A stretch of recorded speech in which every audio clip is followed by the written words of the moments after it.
விவகாரத்தில் IPL champion RCB நிர்வாகம் மீது வழக்கு பதிந்திருக்கிறது பெங்களூரு போலீஸ். அதனை முக்கிய செய்தியாக நாம் பார்க்கிறோம். இது தொடர்பான கூடுதல் விவரங்களை நம்முடைய செய்தியாளர் சுசித்ராவிடம் கேட்கலாம். சுசித்ரா, இந்த வழக்கு பதிவு குறித்த விவரங்களை பதிவு செய்யுங்கள்.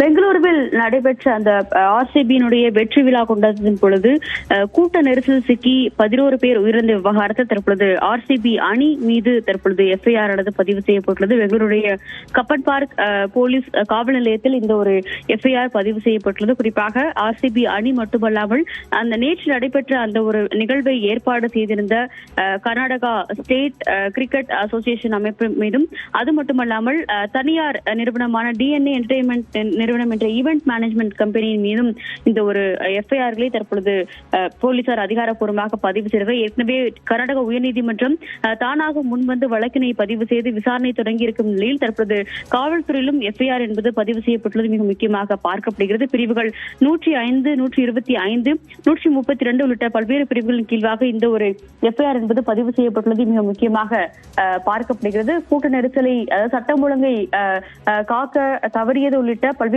பிரிவுகளில் இந்த ஒரு எஃப்ஐஆர் என்பது தற்பொழுது ஆர்சிபி அணி, கர்நாடக மாநிலத்தினுடைய கிரிக்கெட் வாரியம் மற்றும் டிஎன்ஏ என்ற தனியார் ஈவென்ட் மேனேஜ்மெண்ட் நிறுவனம் ஆகிய மூன்று அமைப்பினுடைய மீதான ஒரு எஃப்ஐஆரை தற்பொழுது கர்நாடக காவல்துறை அதிகாரிகள் பெங்களூரு இருக்கக்கூடிய கப்பன் பார்க் காவல் நிலையத்தில் பதிவு செய்திருக்கிறார்கள். சுசித்ரா, இது நிர்வாகம் என்று பொதுவாக வழக்கு பதிவு செய்யப்பட்டிருக்கா அல்லது குறிப்பிட்ட விளையாட்டு வீரர்கள் அவர்கள் மீது வழக்கு பதிவு செய்யப்பட்டிருக்கா?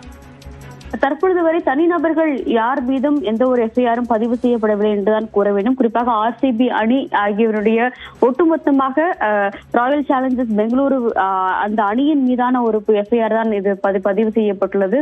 தனிப்பட்ட ஒரு நபர்கள் மற்றும் விளையாட்டு வீரர்கள் மீதான எந்த ஒரு பெயரையும் குறிப்பிடாமல் தான் இந்த ஒரு எஃப்ஐஆரை தற்பொழுது கர்நாடக காவல்துறை அதிகாரிகள் பதிவு செய்திருக்கிறார்கள். முதற்கட்டமான ஒரு தகவலை தற்பொழுது காவல்துறை தரப்பில் இருந்தும் வெளியிடப்பட்டிருக்கிறது மிக முக்கியமாக பார்க்கப்படுகிறது. ஏற்கனவே வழக்குடைய விசாரணை என்பது துரிதப்படுத்தப்பட்டிருக்கும் நிலையில் தற்பொழுது இந்த ஒரு எஃப்ஐஆர் பதிவும் அது தொடர்பான விசாரணையை மேலும் துரிதப்படுத்துவதற்கான ஒரு நடவடிக்கையாக பார்க்கப்படுகிறது. மாநில அரசினுடைய மூத்த குறிப்பாக அமைச்சர்கள் மற்றும் முதல்வர் சித்தராமையா நேரடியாகவே இந்த எஃப்ஐஆர் மீதான விசாரணையை கண்காணித்து வருகிறார் என்ற ஒரு தகவலையும் அதிகாரிகள் தெரிவித்திருக்கிறார்கள். விரிவான விவரங்களுக்கு நன்றி சுசித்ரா.